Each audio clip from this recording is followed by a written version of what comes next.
జరిగిన polling election గురించి మా కాంగ్రెస్ పార్టీకి 2014, 2019 సాధారణ ఎన్నికల తర్వాత ఈరోజు 2024 జరిగిన ఎన్నికల్లో మేము బాగా పుంజుకున్నాం అనిపిస్తుంది. 1-2 సీట్లు వచ్చినా కూడా ఆశ్చర్యపోనక్కర్లేదు. రెండోది ఎంపీ అభ్యర్థికి బాగా పోలింగ్ జరిగింది. మాకు ఎక్కువగా ఎక్కడికి పోయినా కూడా మా ఎంపీ కొప్పుల రాజు గారిని చూసి ఆయన చేసిన ఆ ప్రభుత్వ అధికారిగా ఆయన చేసిన సేవలను గుర్తుపెట్టుకొని కాంగ్రెస్ పార్టీకి ఓటేశారు. ఖచ్చితంగా అభ్యర్థిని గెలిపించాలనే కోరిక ఓటర్లలో కనపడింది. ఓటర్లు కూడా అతి ఎక్కువ భారీ సంఖ్యలో దళితవాడల్లో కానీ ఎక్కడ కూడా ముందుకు వచ్చి ఓట్లు వేయడం జరిగింది.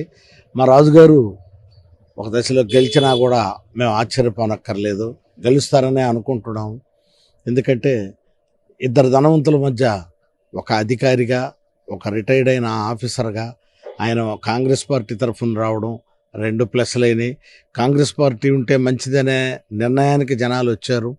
ఈ బీజేపీ ప్రభుత్వం మనల్ని ఇబ్బంది పెడుతుంది. ఈ ముస్లిం సోదరులు వీళ్ళందరూ వాళ్ళకి జరిగే నష్టాన్ని గుర్తు తెచ్చుకొని ఒక కాంగ్రెస్ పార్టీ అయితేనే మేలనే లెక్కతోటి ముందుకొచ్చి కాంగ్రెస్ పార్టీకి ఓట్లేయడం జరిగింది.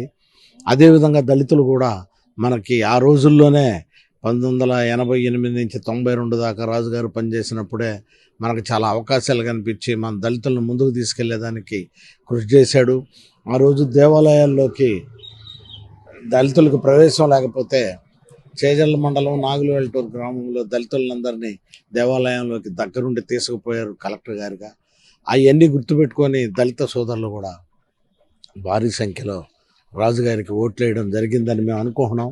ఖచ్చితంగా వీటి ప్రకారం చూస్తే రాజుగారు కాంగ్రెస్ ఎంపీగా గెలిచినా ఆశ్చర్యపోనక్కర్లేదని తెలియజేస్తారు. 2019 ఎన్నికల్లో ఓటింగ్ శాతం ఎంత వచ్చింది? ప్రజెంట్ ఓటింగ్ శాతం 2019 ఎన్నికల్లో 2%కే పరిమితమయ్యాము.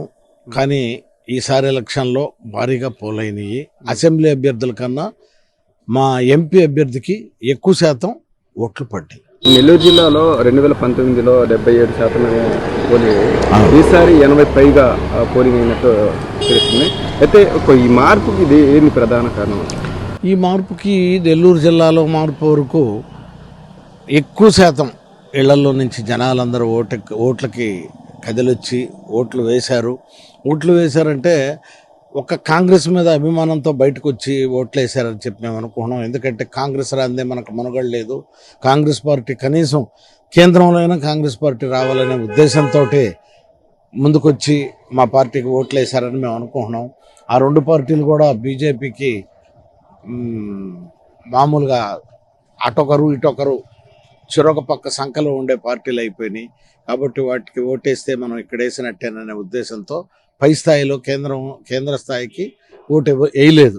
అసెంబ్లీలో మటుకు వాళ్ళు ఎటు చేసుకున్నారో మనకు తెలియదు. ఓకే, అయితే ప్రజెంట్ నెల్లూరు జిల్లాలో ఎటువంటి సంఘటనలు జరిగాయి? పోలింగ్ కేంద్రాల్లో కానీ ఈ అధికారులు బాగా పనిచేశారు? అధికారులు నిక్కచ్చిగా పనిచేశారు అనుకుంటున్నాము. వాళ్ళల్లో పొరపాట్లు ఏమీ జరగలేదు.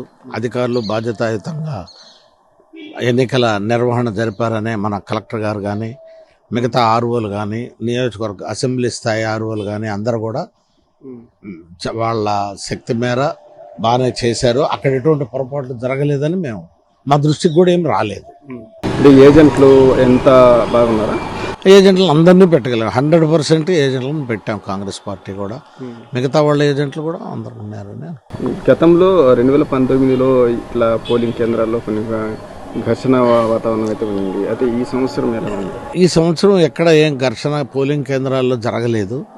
జరిగిన ఇవి కూడా ఏం మెసేజ్లు లేవు. దానివల్ల శాంతియుతంగానే జరిగింది అని చెప్పాను.